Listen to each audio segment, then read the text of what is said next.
Yadasia Mwakwabe BMD do sono ya Adom TROTRO free circle tiptoe lane na hona prince also asiedo akopie Ghana for do no ase mo ya krafi obi man so bahano yenyai yentie wo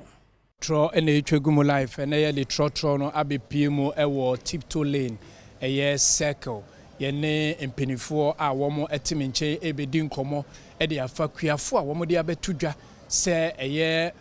emo a yekra edifi amanane se ye perfume eye de yo sa emo no aban no womo mfa nhihye ngu akwam na womo mfa tabo entoso na emo a ewo Ghana local rice na numum na Ghana fo eni sese su ebedi bronya asem ensempi wadwenkyere oh ye frame ya wapia kubi Elias 430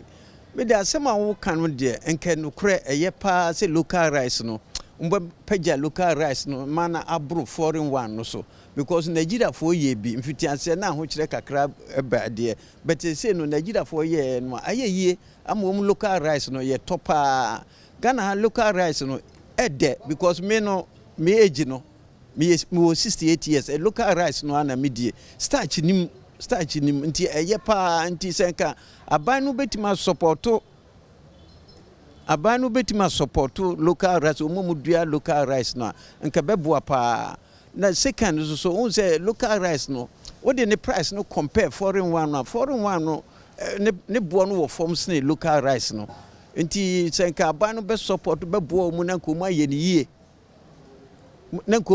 ye a nka beboa pa because me foreign one no dem anya dia manage ho nti abano enso mu asene na se machines bi na wo mbenya nketenkete bi no mbenya dia aya nka beboa pa because na no me hu no TV so em say Adom FM a mu say akurase wo matwa mu na gugo bebre wo munya tofo nti Adom TV sukodo nti momodin abano momodin no omwa local rice no e de o nya se nye de o e de pa na bi wo ha obeto no ema yi honum ni ade manom di alon ka hihye no obekọ banu awie na abo wom ni ade ne man no tie amanfo ani so especially local rice omo ba ko bi wom brown